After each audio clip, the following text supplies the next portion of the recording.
Assalamualaikum warahmatullahi wabarakatuh.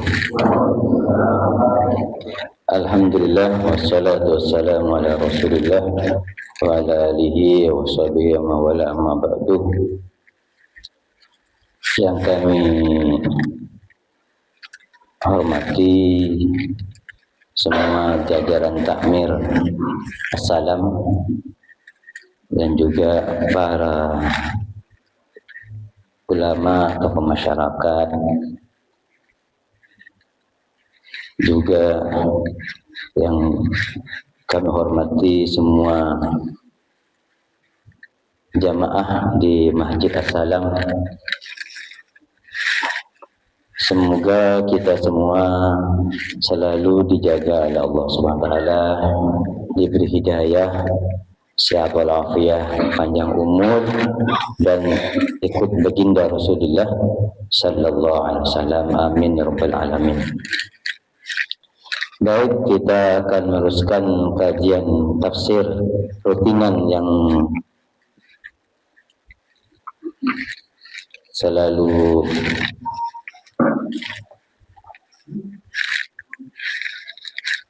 di ayat berapa? 210 ya. Surah Al-Baqarah 210.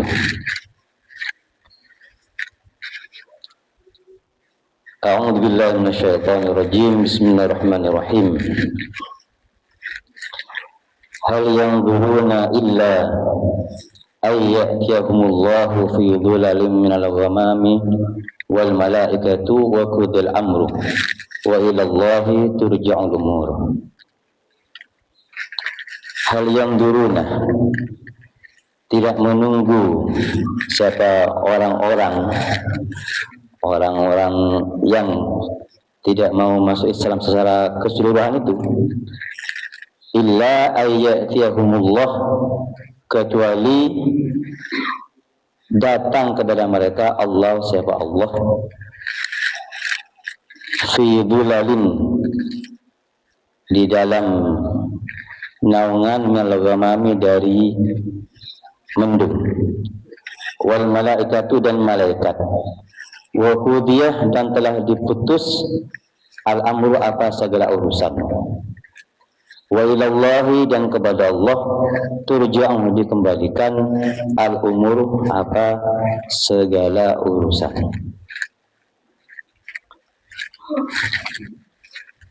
Ini ada hubungannya dengan ayat 208. Dalam ayat 208 itu, yaitu ada ayat ya ayyuhalladzina amanu udkhulu fis-silmi kafah wa la tattabi'u khutuwati syaitan innahu lakum aduwwun mubin. Jadi wahai orang yang beriman, masuklah kalian ke dalam Islam secara kafah. Nah, di sini di ayat ini, orang yang tidak mau masuk Islam secara kafah, jadi mereka tidak mau masuk Islam secara kafah, bahkan mereka mengikuti jejak syaitan, maka orang yang kayak gitu itu mereka tidak menunggu, kecuali mereka menunggu siksa Allah. Jadi ma yantaduruna syai'an illa ayyatihumullahu fi yaumil qiyamah.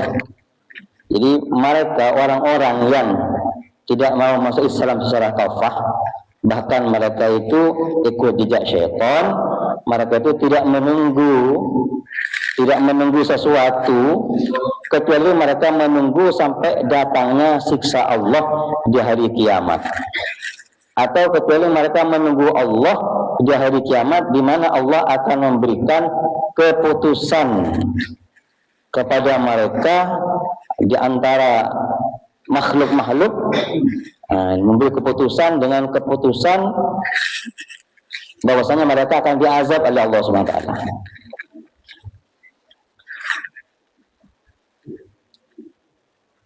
Wal malaikatu, dan malaikat. Maksudnya bagaimana? Maksudnya adalah juga di situ malaikat ikut bersama dengan Allah menyiksa mereka. Jadi malaikat bersama dengan Allah menyiksa mereka. Wa qudil amru wa ila Allah turja'ul umur. Dan perkara makhluk sudah diputus oleh Allah Subhanahu wa taala, sebagian mereka ada di surga, sebagian mereka ada di neraka. Dan hanya kepada Allah kembali segala sesuatu. Nah, dalam ayat ini, jadi hal ini memang maknanya pertanyaan, apakah? Tapi dalam aturan bahasa Arab, kalau ada hal dan setelahnya ada illa, maka hal ini akan bermakna tidak. Bermakna tidak. Bermakna ma yang turun. Asalnya hal itu apakah? Karena setelahnya hal ada illa, maka menjadi tidak. Nah, gitu. Yang kedua, dalam ayat illa ayyatihumullah, ayatihumullah itu, ini ada dua pendapat para alim ulama. Illa ayyatihumullah, kecuali datang kepada mereka Allah sama Allah. Nah, di sini ulama ada dua pendapat. Sebagian pendapat mengatakan bukan Allah sendiri yang datang. Karena Allah, kalau Allah itu dikatakan datang, berarti Allah itu intikal, pindah dari satu tempat ke tempat lain. Sedangkan pindah dari tempat ke tempat lain itu adalah sifat makhluk. Sifat makhluk itu kan pindah. Nah, pindah. Kalau sifat Allah nggak ada, Allah itu pindah dari tempat satu ke tempat lain. Nah, gitu. Sehingga di sini ditafsir oleh para alim ulama, yang dimaksud illa ayyatihumullah, kecuali Allah datang kepada mereka, maksudnya Allah, perkaranya Allah, siksanya Allah datang kepada mereka yang tidak mau masuk Islam secara kafah. Itu sebagian ulama mengatakan seperti itu. Seperti ayat was'alul qaryah. Was'alul qaryah, tanyalah kamu kepada qaryah, kepada kampung itu. Sebenarnya masa harus tanya kepada kampung? Maka dibuang ayat itu was'alu ahlal qaryah. Bertanyalah kamu kepada ahli kampung itu. Jadi di situ mengandung mengandung lafaz ahli, cuma tidak langsung dikatakan was'alul qaryah. Allah mengatakan was'alul qaryah, bertanyalah kamu kepada kampung itu. Tapi isinya was'alu ahlal qaryah. Begitu juga lafaz ini illa ayyatihumullah. Mereka tidak menunggu kecuali menunggu datangnya perkaranya Allah, maksudnya siksanya Allah.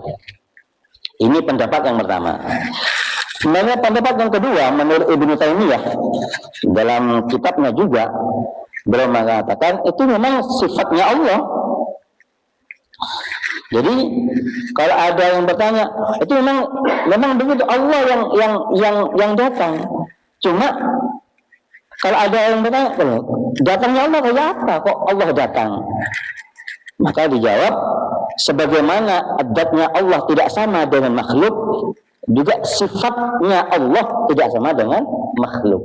Maknanya kita, datangnya Allah itu tidak seperti yang kita bayangkan. Orang datang dari tempat lain terlepas sini, tidak seperti itu. Gitu.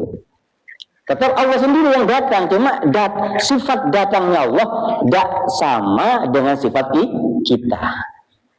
Kalau makhluk sifatnya kan datang ya di satu tempat ke tempat lain, kan gitu, intikal, pindah.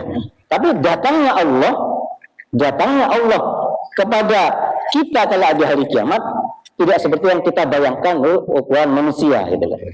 Sebagaimana zat Allah itu tidak sama dengan makhluknya, begitu juga sifat Allah tidak sama dengan makhluknya. Baik. Sal bani Israil kam atainahum min ayatin bayyinah wa man yubaddil ni'matallahi min ba'di ma ja'athu fa innallaha syadidul iqab. Sal, bertanyalah engkau Muhammad Bani Israil terhadap Bani Israil. Kam, berapa banyak? Atainahum, memberi siapa kami hum terhadap Bani Israil min ayatin bayyinah, dari ayat-ayat yang jelas. Wa may yubaddil ni'matallahi barang siapa yang mengganti nikmat Allah min ba'di ma ja'athu, telah datangnya ayat bayyinat itu kepada mereka, fa innallaha syadidul iqab, maka sesungguhnya Allah itu zat yang sangat sekali berat siksaannya, menyiksanya. Dalam ayat ini Allah Subhanahu wa taala menjelaskan, jadi Rasulullah SAW ini disuruh bertanya kepada orang Bani Israel. Ke orang Bani Israel yang mana kebiasaan mereka itu, Bani Israel itu sukanya itu nentang kepada Allah. Bahkan Bani Israel itu kebiasaannya kalau ayat itu cocok kepada mereka, mereka itu ikut. Nah, kalau ada ayat-ayat Allah cocok kepada mereka, mereka tuh sami'na wa ta'na gitu. Tapi kalau ada ayat-ayat Allah ini tidak cocok kepada mereka, mereka mengatakan sami'na wa asoina, dengar kami, tapi saya tidak mau ikut. Itu kebiasaan Bani Israel. Maka di sini Allah Subhanahu wa taala perintahkan baginda Rasulullah sallallahu alaihi wasallam, wahai Muhammad, tanyakan kepada mereka Bani Israel. Tapi pertanyaan yang mengandung mengandung teguran. Pertanyaan yang mengandung teguran. Kam atainahum, berapa banyak kalian menyaksikan yang bersama dengan Nabi Musa, menyaksikan berbagai macam mukjizat, hujah-hujah yang jelas yang menunjukkan atas kebenarannya Nabi Musa alaihissalam, tapi kalian malah menentang Nabi Musa alaihissalam. Kalian tidak beriman. Banyak mukjizat yang Allah berikan kepada Nabi Musa alaihissalam tampak kepada mata mereka sendiri, tapi setelah mukjizat mereka lihat, justru mereka malah menentang. Setelah itu menentang. Seperti mukjizat apa itu? Mukjizat dikala Nabi Musa alaihissalam bersama mereka melewati lautan. Begitu melewati lautan, selesai melewati lautan, mereka tahu bagaimana, masya Allah, mukjizatnya Nabi Musa luar biasa. Lautan bisa jadi jalan, jalannya bisa jadi 12 jalan lagi. Nah, setelah mereka itu mengetahui dengan mata kepala mereka tentang mukjizat Nabi Musa ini, setelah mereka mengetahui, mereka juga ada di situ. Ditinggal Nabi Musa sebentar saja ke Tursina, mereka kafir lagi, menyembah kepada anaknya sapi itu. Nah, yang oleh Musa juga sih namanya, yang membuat mereka itu tersesat. Siapa? Musa Samiri membuat mereka tersesat. Padahal baru mereka tahu itu, ini mukjizat Musa ini yang dari Allah. Nah, baru ditinggal sebentar, 40 hari yang lebihnya kafir lagi. Nah, Musa Samiri. Ini kalau cerita Musa Samiri, ini memang ada ulama itu memberikan syairan. Famusal ladzi rabbahu Jibrilu kafiru wa Musa alladhi rabbahu Fir'aunu rasulu. Ada Musa dari kecil itu yang mengasuh malaikat Jibril. Musa siapa? Musa Samiri itu dari kecil yang ngasuh Jibril itu, malaikat Jibril itu dia ngasuh. Seharusnya jadi orang baik, seharusnya jadi orang hebat, tapi ternyata setelah dewasa jadi orang kafir.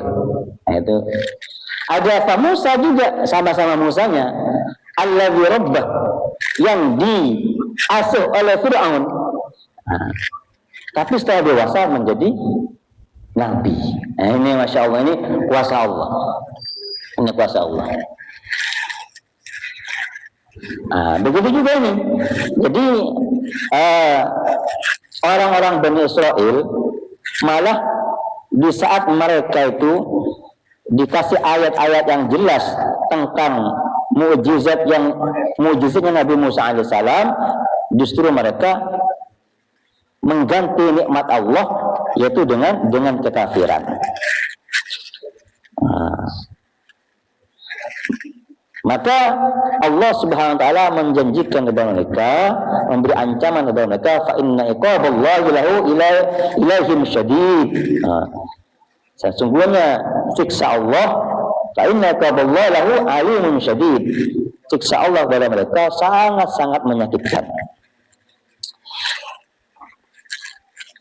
Ayat berikutnya, zuyyana ladzina kafaru al-hayatud dunya wa yaskharuna minal ladzina amanu wal ladzina taqaw fawqahum yawmal qiyamah wallahu yarzuqu man yasha'u bighairi hisab.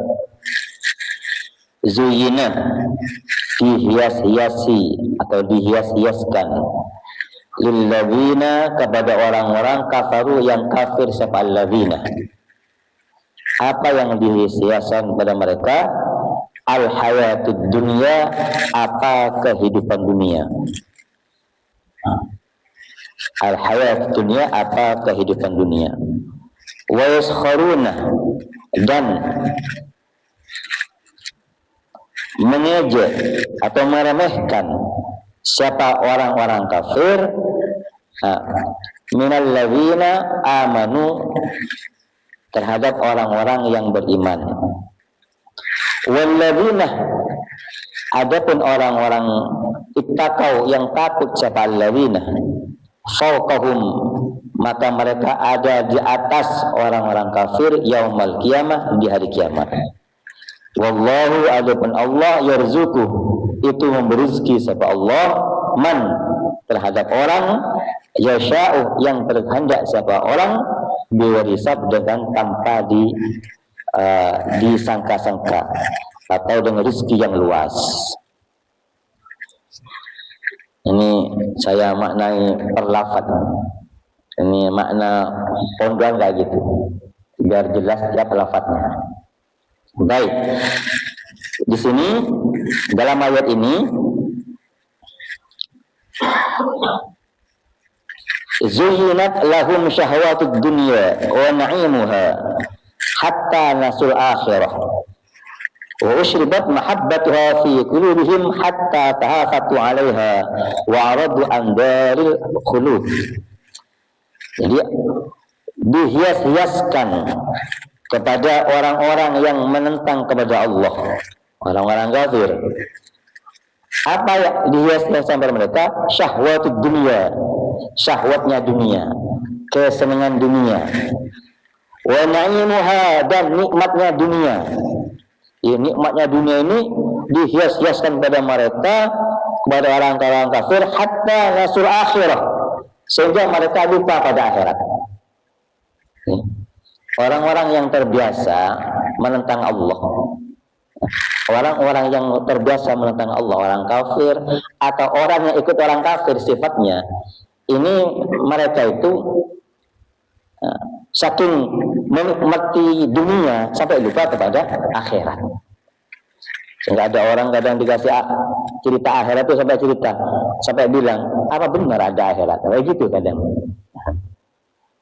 Ayo Pak, ingat akhirat, sholat, ingat akhirat. Ada bilang, apa benar? Akhirat ada dah. Nah, gitu kan. Masya Allah. Ini sampai saya juga jelaskan begini Pak. Seperti tikus itu. Tikus itu ada orang, apa namanya itu Pak? Kalau tikus biar masuk dikasih daging, atau gitu, apa namanya itu? Perangkap, iya kan? Di rumah itu banyak tikusnya umumnya. Kemudian dikasih apa namanya, perangkap. Kemudian di dalam ada dagingnya. Maka tikus itu lihat, daging enak sekali nih. Daging enak sekali. Tidak mau tahu ada perangkapnya. Tidak mau tahu. Yang ada hanya daging itu aja. Daging itu aja.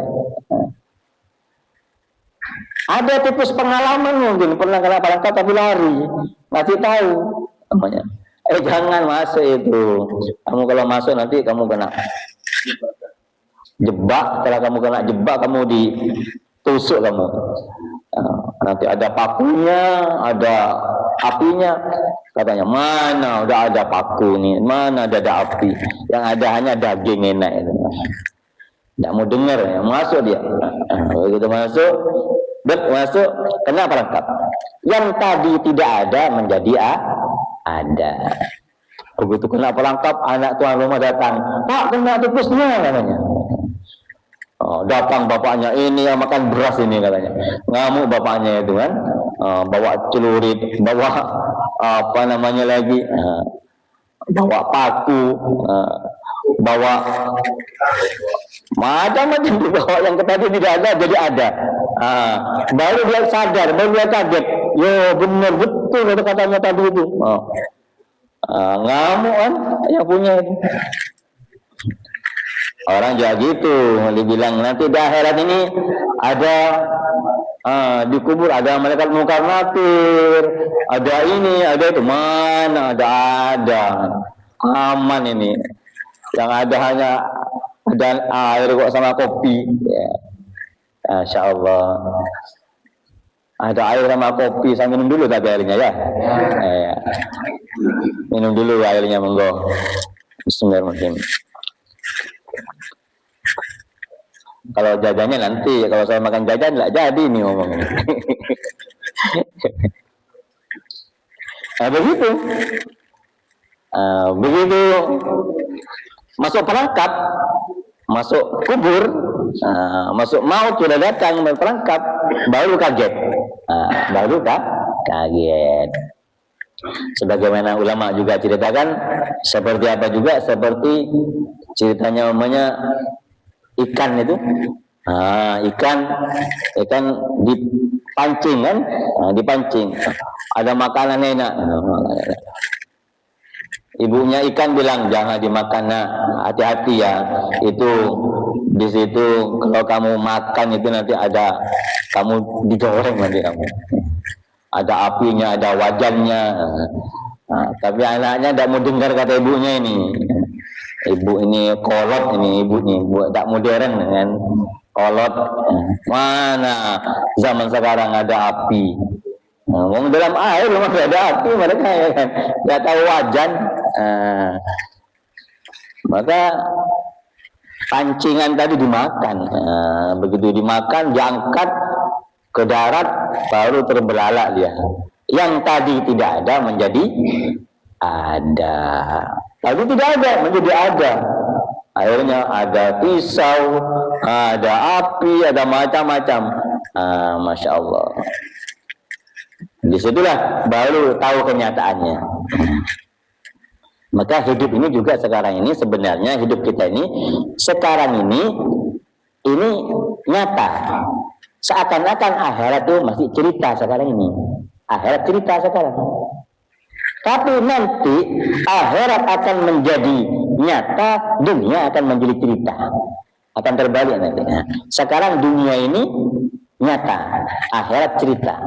Tapi suatu ketika akhirat akan menjadi nyata, dunia akan menjadi cerita. Semoga cerita kita di akhirat menjadi cerita yang baik. Cerita baik, oh saya ngaji ya Allah, saya sholat subuh ya Allah, gitu. Cuma sayang tadi Pak Agus saya tidak dibangunin. Dari rumah 1:30 lah itu. Dari rumah 1:30. Sampai di sini di majlis sana, tidak ke majlis sini langsung. Khawatir ada jinnya sini, ada orang masalahnya.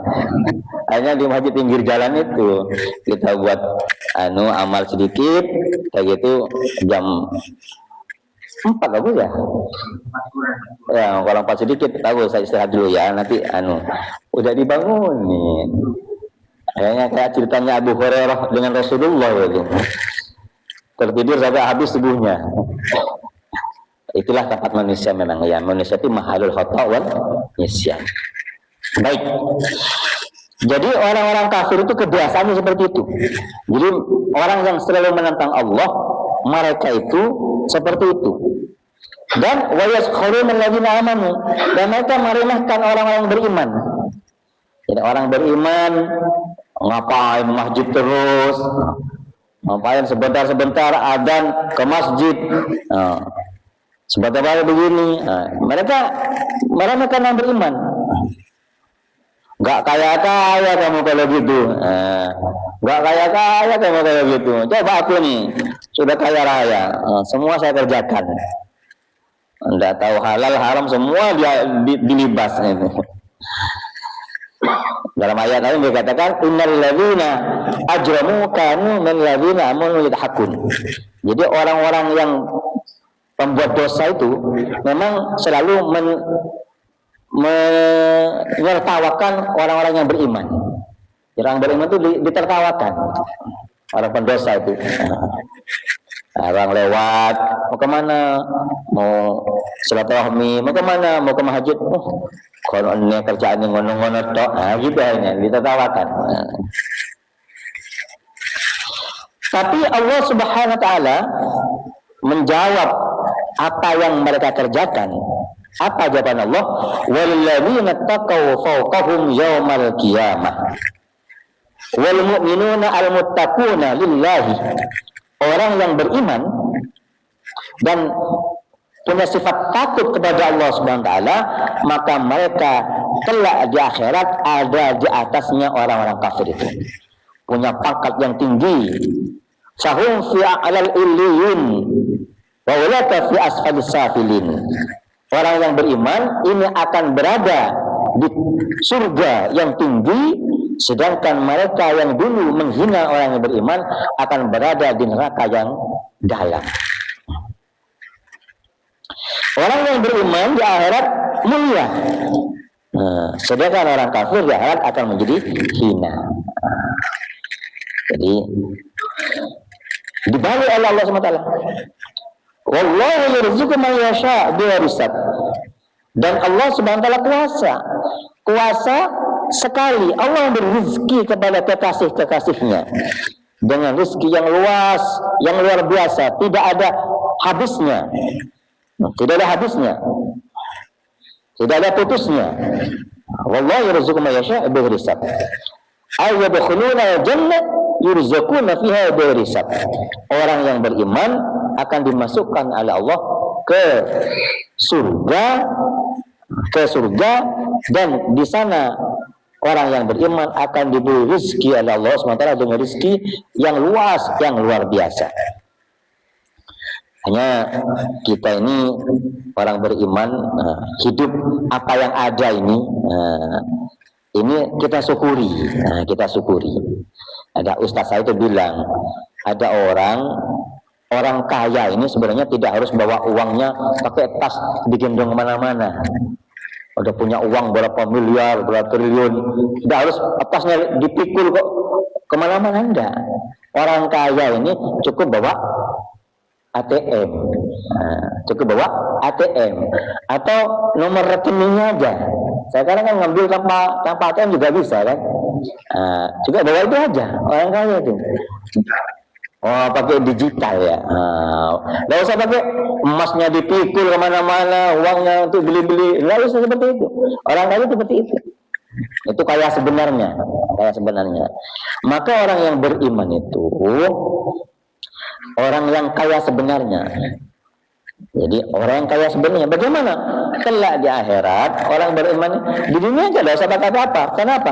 Punya ada digitalnya, di hatinya ada apa? La ilaha illallah. La ilaha illallah ini adalah kunci surga. Miftahul jannah, la ilaha illallah. Kunci surga itu la ilaha illallah. Jadi orang yang mati la ilaha illallah, dia bawa kunci surga. Tinggal kalau sekarang tik gitu kan, kebuka itu surganya. Kebuka surganya. Nah, di surga itu ada kekayaan yang luar biasa. Mala ainun ra'at wala udhunun sami'at wala khatara fi qalbil bashar. Jadi di surga itu keindahan yang tidak pernah dilihat oleh mata kita.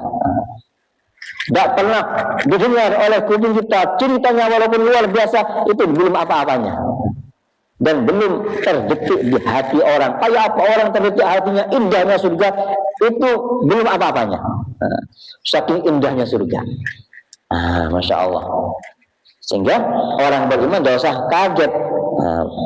Tidak usah, bagaimana saya harus bedakan harta kalian dengan berbagai macam cara. Tidak usah. Ikuti cari rezeki yang halal, apapun yang Allah berikan banyak disyukuri, ya sedikit juga disyukuri, baru barokah.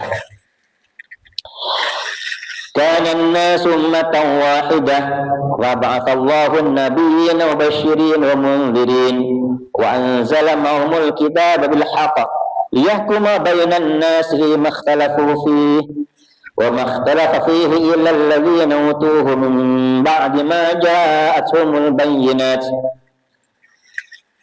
إلا الذين أوتوه من بعد ما جاءتهم البينات بغيا بينهم فهدى الله الذين آمنوا لما اختلفوا فيه من الحق بإذنه والله يهدي من يشاء إلى صراط مستقيم. كان الناس أمة واحدة. Dulu orang-orang itu adalah ummah wahidah, satu umat yang satu. Faba'athallahu an-nabiyyina mubasysyirin wa mundzirin. Kemudian Allah Subhanahu wa taala mengutus para nabi, memberi kabar gembira kepada mereka dan juga memberi peringatan kepada mereka. Wa anzala ma'ahumul kitaba bil haqqi.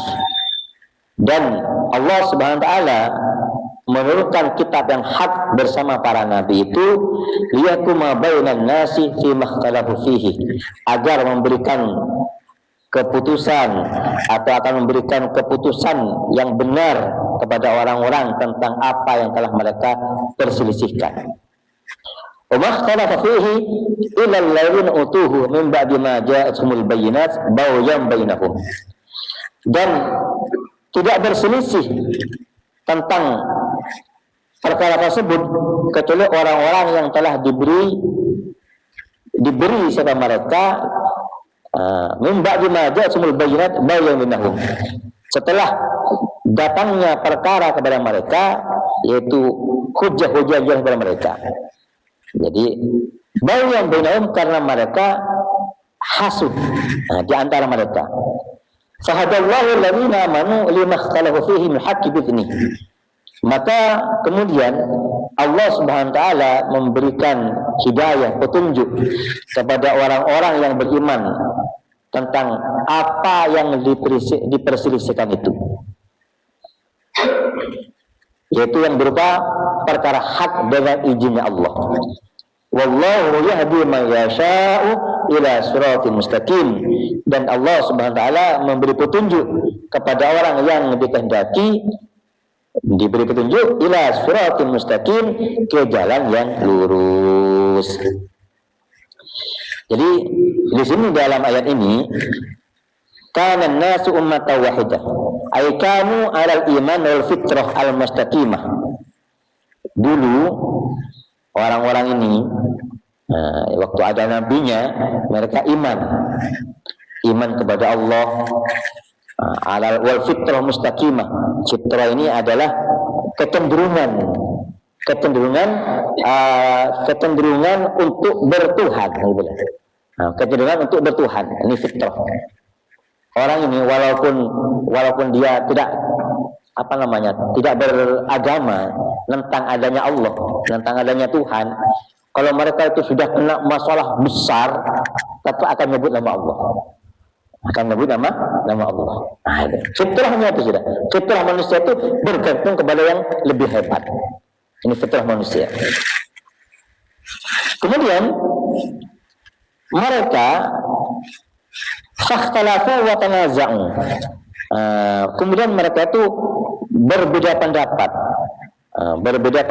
tentang fitrah tersebut, tentang iman mereka itu. Mereka meyakini Tuhannya itu macam-macam.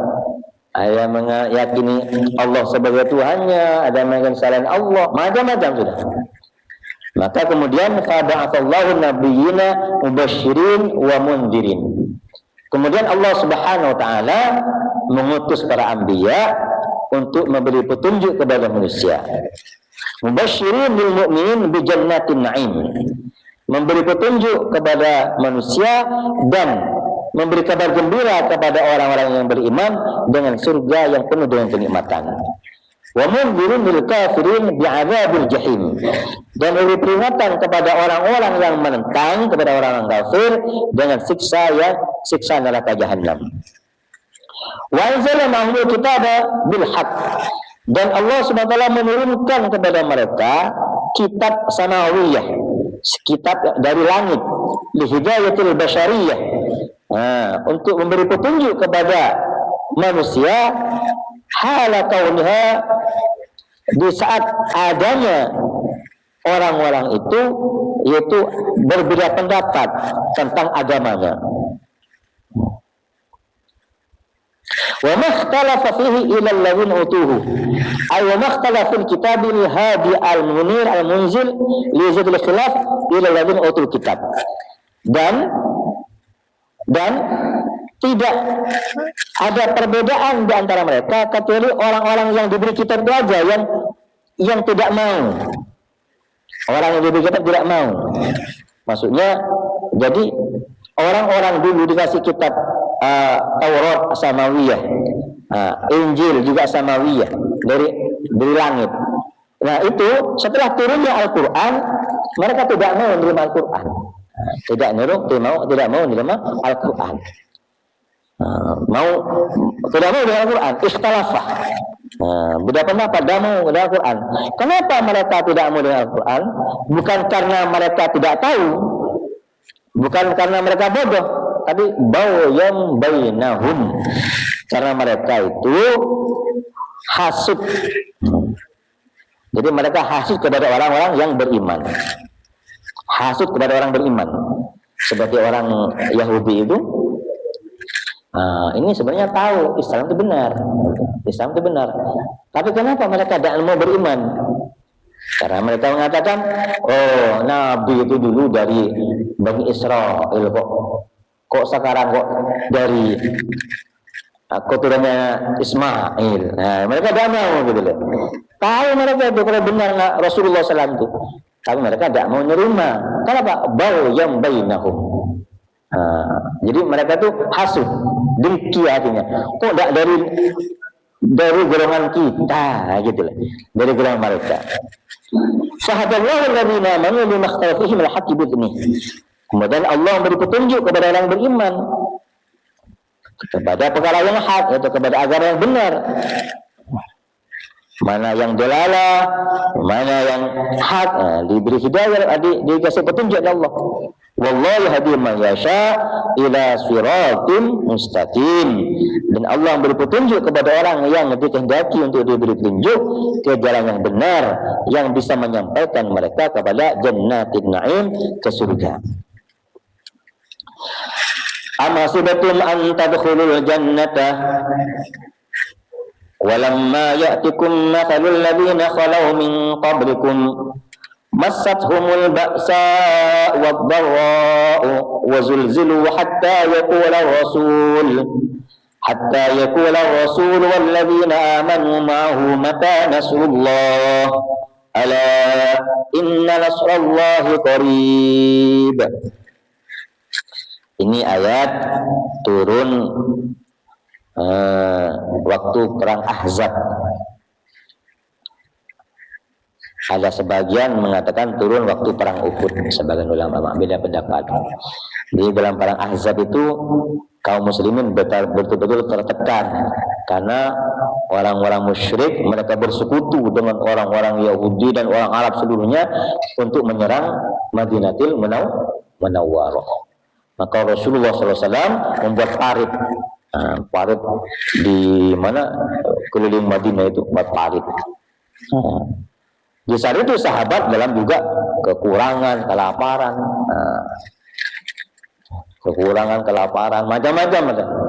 macam-macam. Ada sebagian ulama mengatakan ini adalah asbabun nuzulnya, yaitu dalam perang Uhud.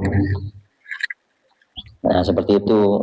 Karena sahabat-sahabat juga dalam kekurangan juga, sama-sama kekurangan. Mereka Muhajirin telah tinggalkan hartanya di Mekah, datang ke Madinah tidak bawa apa-apa. Berperang dengan apa adanya. Sehingga berbagai macam perkara yang tidak mengenakkan datang pada mereka.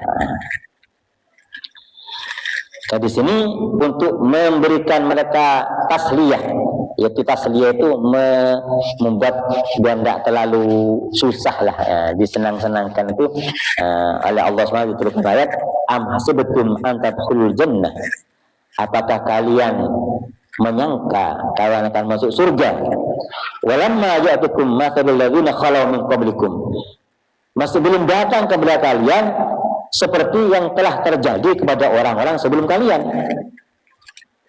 Orang-orang sebelum kalian bagaimana?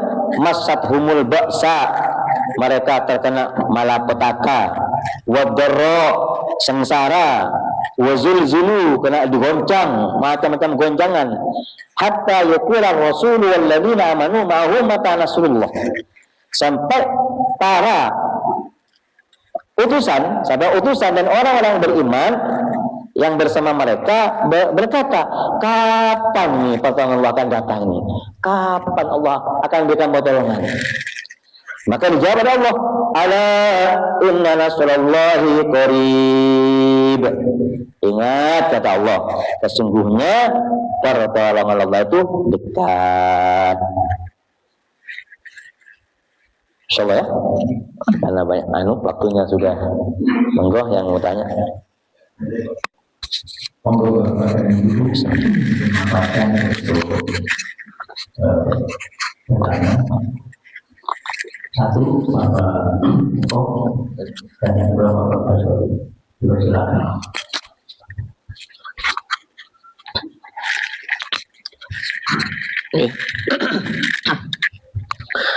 Bismillahirrahmanirrahim. Assalamualaikum warahmatullahi wabarakatuh. Matur nuwun Pak Yai atas materinya hari ini.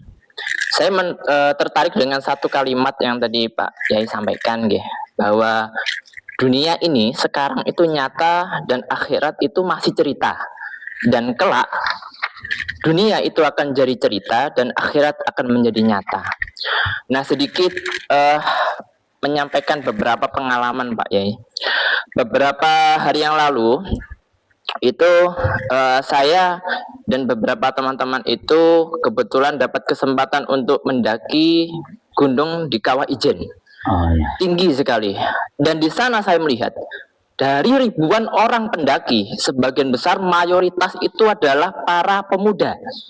Dan saya yakin dan merasakan sendiri bahwa ketika menanjak itu yang kita dapati ketidaknyamanan, dan sampai puncak yang kita ingin lihat cuma beberapa tempat, di antaranya api biru dan juga matahari terbit Pak Yai.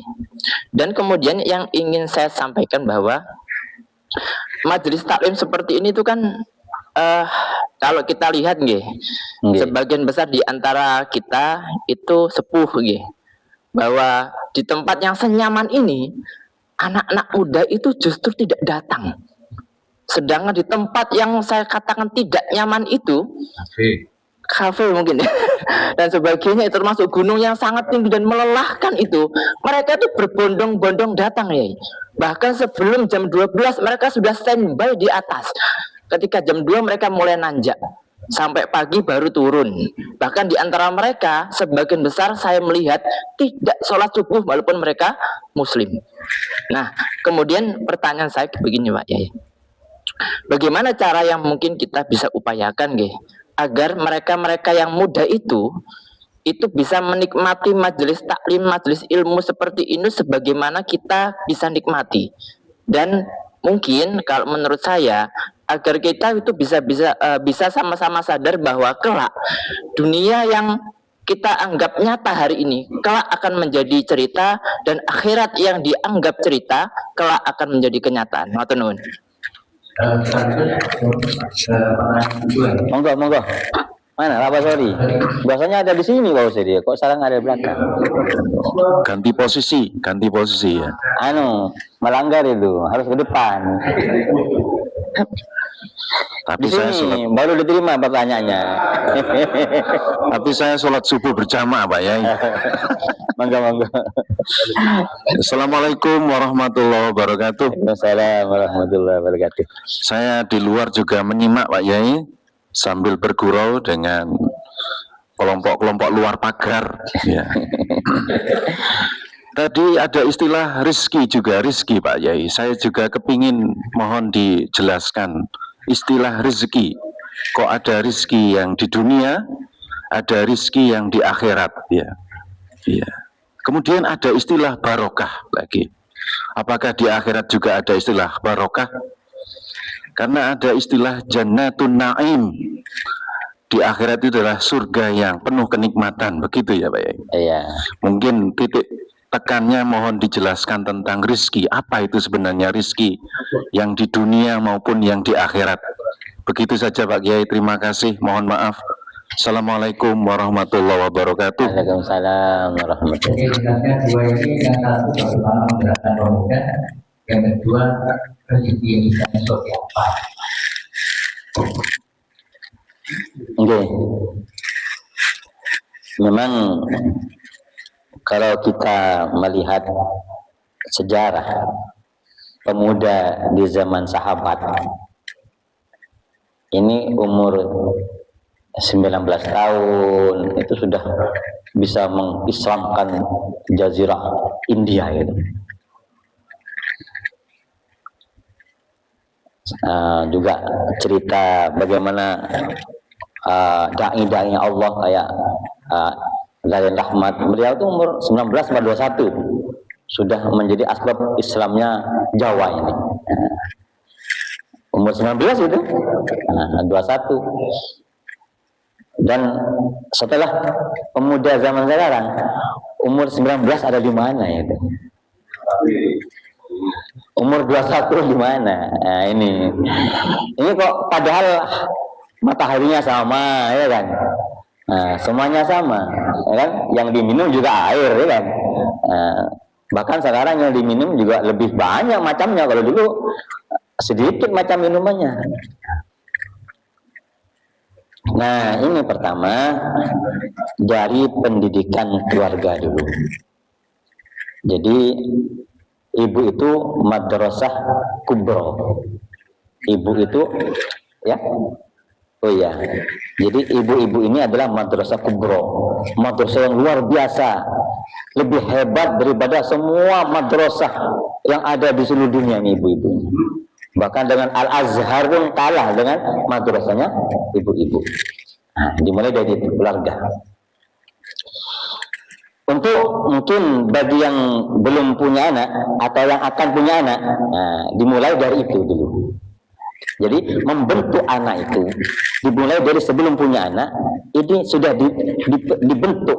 Nah, bagaimana cara membentuknya? Pertama, membentuk anak itu diniatkan yang betul. Sebagaimana niatnya Hannah Imratu Imran, istrinya Imran.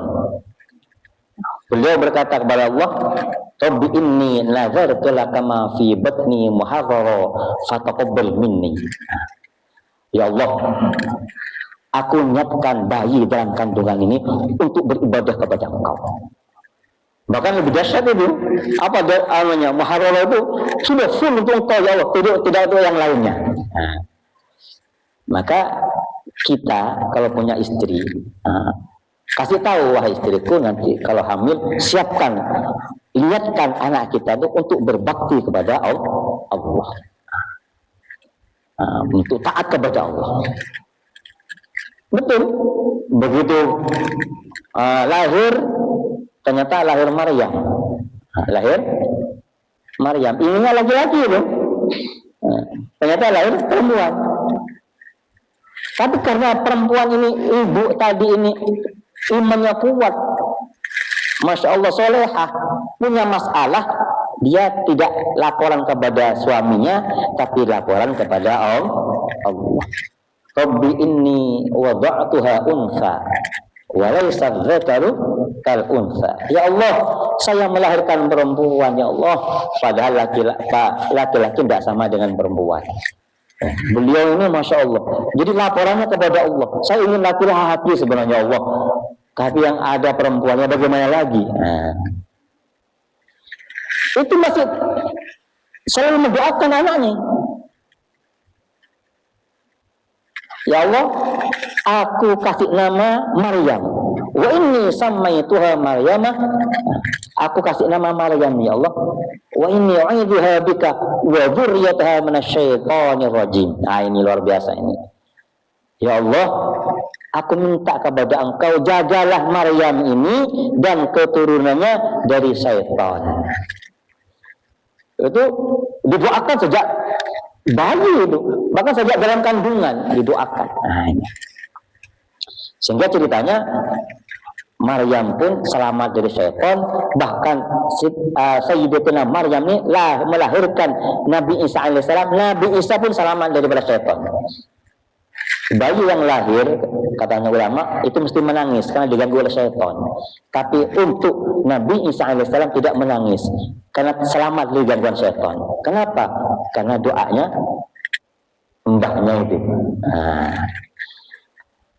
Ini, maka pertama dari itu, dimulainya dari situ. Dari situ, bibitnya dibuat yang betul. Insya Allah kalau nanti bibitnya dibentuk dengan yang betul menjadi bibit unggul, insya Allah nanti buahnya unggul. Pohonnya juga akan menjadi pohon yang unggul. Tapi kalau sudah besar, bagaimana ini? Kalau sudah ada, bagaimana? Maka buat suasana agama. Karena suasana ini juga membawa orang itu untuk taat. Sebagaimana kalau bulan Ramadan, suasana tarawih. Karena suasana tarawih, maka orang kalau sendirian mau sholat 8, kalau ada yang 20 rakaat, ada yang 8, macam-macam, itu kan malas kalau sendirian. Tapi karena ada suasana, akhirnya kuat untuk mengamalkannya. Maka bagaimana kita buat? Maka jadi bapak-bapak, ibu-ibu buat suasana agama di rumahnya. Punya baca Quran di masjid dengan di rumah. Maka di rumah juga baca Quran. Kalau ada di masjid juga di masjid. Tapi kalau di rumah kita baca Quran akan menjadi suasana agama di situ. Ada contoh. Baca Quran dengan terjemahnya, baca Quran dengan terjemahnya, baca dengan artinya, dudukkan anaknya, dudukkan semuanya satu keluarga, ambil waktu 5 menit saja untuk duduk baca Quran dengan artinya. Sekarang bapak, besok ibunya, besok anaknya, gantian. Satu ketika baca hadis, ibu bapaknya, ibunya gantian. Nanti ganti lagi baca cerita sahabat Rasulullah, cerita sahabat. Cerita sahabat, ada yang baca, mungkin bapaknya yang baca, ibunya yang gantian. Sehingga kalau sering ada cerita para sahabat, cerita para orang yang Allah ridhai, cerita nabi-nabi, maka nanti akan membuat suasana agama di rumah itu, dan juga mindsetnya akan berubah. Pikirannya akan berubah nanti kepada perkara yang baik. Ini. Itu diantaranya. Yang ketiga, mungkin karena kita punya teman sama-sama baiknya, kasihan teman tidak sholat dan sebagainya, maka kita datangi mereka dengan hikmah. Hikmah. Mungkin dari orang masjid sini nanti data namanya. Ini ada berapa pemuda yang ada di sini. Ada berapa pemuda yang ada di sekitar masjid. Nah, dari beberapa pemuda itu, maka nanti ada pemuda masjid yang ahli masjid datang kepada mereka, mendekati mereka, ajak ngopi, sekali-kali ajak makan yang enak di emperan masjid. Jangan masuk masjid dulu, ya kan? Ajak, ayo makan enak di depan masjid, di emperannya. Insya Allah lama-lama terbiasa ke masjid, insya Allah akan kena suasana masuk ke dalam masjid, insya Allah. Mungkin itu sementara yang bisa saya sampaikan, insya Allah ya. Kemudian yang kedua, rezeki, katanya Pak Basori. Pak Basori bisa duduk di situ, itu sudah rezeki itu sebenarnya. Jadi rezeki ini tidak harus berupa uang. Rezeki ini tidak harus berupa uang. Memang rezeki itu bisa berupa uang, berupa barang, tapi ada yang maknawi, yang tidak kelihatan. Seperti apa? Sehat, tidak kelihatan ini kayak apa? Apa namanya? Sehat itu bentuknya kan tidak ketemu. Tapi itu juga rezeki itu, masya Allah. Kita duduk di sini nih, rezeki ini, masya Allah, ini rezeki ini. Nah, rezeki. Istri patuh kepada suami, wah rezeki besar itu. Rezeki itu, masya Allah. Kalau istri tidak patuh, wah itu musibah itu. Masya Allah, walaupun satu kampung salaman kepada ada ustadz namanya, satu kampung salaman sampai tangannya dibolak-balik sampai ke selio namanya. Tapi sampai di rumah nanti istrinya ini bentak-bentak, wih nggak ada anunya itu kan, langsung dunia kiamat itu. Kiamat. Jadi kalau satu kampung yang benci pada orang itu, tapi sampai masuk rumah istrinya nggak apa-apa mas, masya Allah, dipijit-pijit, dikasih air hangat, dikasih kopi, di macam-macam sudah. Rezeki itu masya Allah, nggak terasa itu walaupun dimarahi orang. Sehingga kata Rasulullah, baiti jannati, rumahku adalah surgaku. Ada sebagian juga riwayat baiti junnati, rumahku adalah bentengku. Bentengku itu rezeki. Di dunia rezeki, dan di akhirat juga ada rezeki. Rezeki akhirat itu apa? Rezeki akhirat itu masya Allah, diridhai Allah, diakui umat Rasulullah, dapat syafaatnya Rasulullah. Orang kita sudah banyak salahnya, masih diakui Rasulullah, dibela di hadapan Allah. Yang asalnya mau masuk neraka, gagal masuk surga. Itu rezeki gitu ya, rezeki.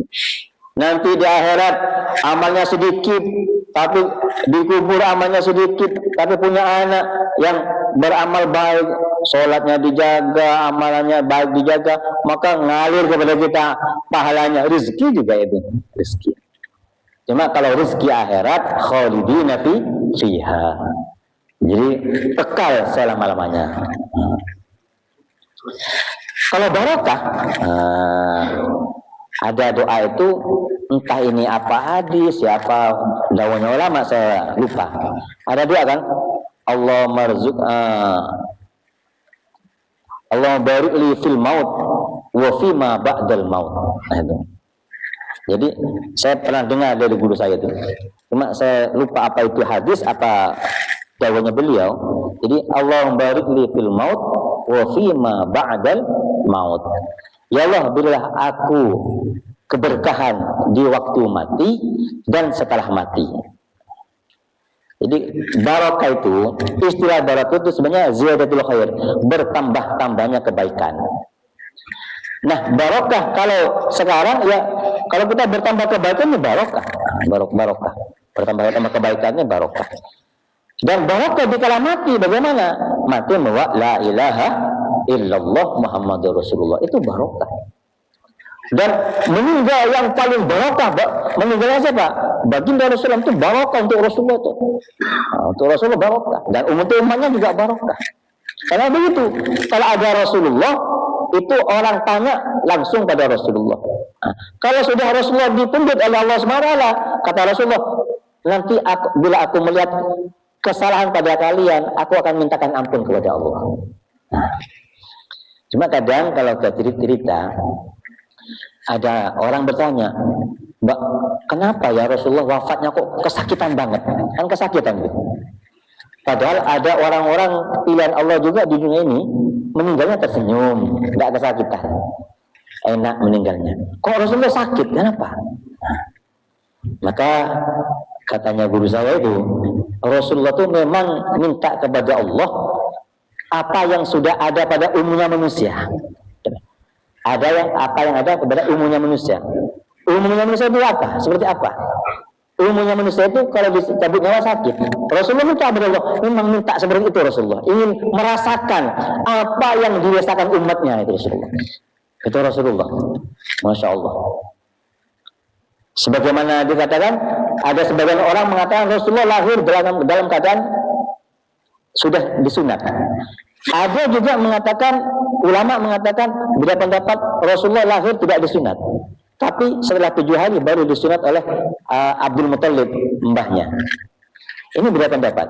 Tapi semua itu afdal tetap kepada Rasulullah.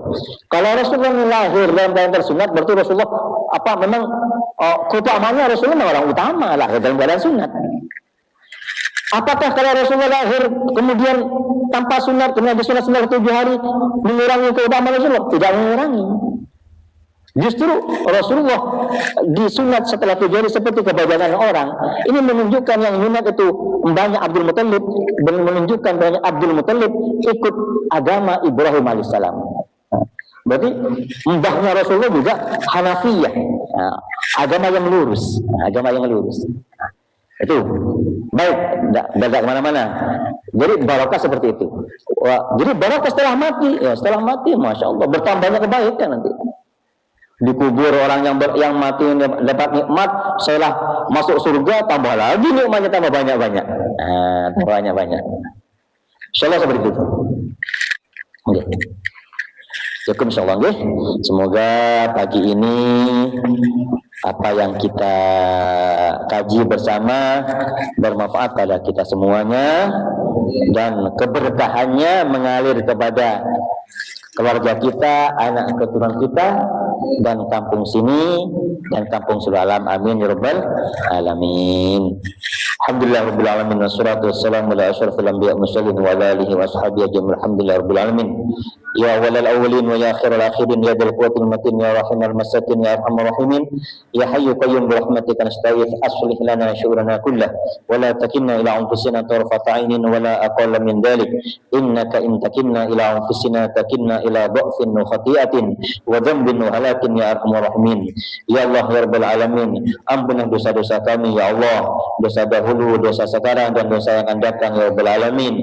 Ya Allah, berkahilah kehidupan kami, berkahilah umur kami, berkahilah ilmu kami, berkahilah rezeki kami, berkahilah kesehatan kami, berkahilah ya Allah anak keturunan kami, berkahilah ya Allah keluarga kami ya Allah ya rabbal alamin. Ya Allah ya rabbal alamin, beri hidayah kami, hidayah anak keturunan kami, keluarga kami, orang kampung sini dan kampung seluruh alam ya Allah ya rabbal alamin. Ya Allah ya rabbal alamin, apa yang diminta oleh baginda Rasulullah sallallahu alaihi wasallam kami minta ya Allah, apa yang ditolak oleh baginda Rasulullah SAW kami tolak ya Allah ya rabbal alamin. Rabbana atina fid dunya hasanah wa fil akhirati hasanah wa qina adzabannar. Allahumma ja'al akhir kalamina inda intihai ajalina qawla la ilaha illallah wa anna muhammadar rasulullah. Jadikan ya Allah akhir perkataan kami di kala kau cabut nyawa kami dengan la ilaha illallah muhammadur rasulullah. Subhana rabbika rabbil izzati amma yasifun wa salamun ala mursalin walhamdulillahi rabbil alamin. Bismillahil Fatihah. Alhamdulillah alhamdulillah rabbil alamin. Intinya surat mustaqim surat al-Waqiah adalah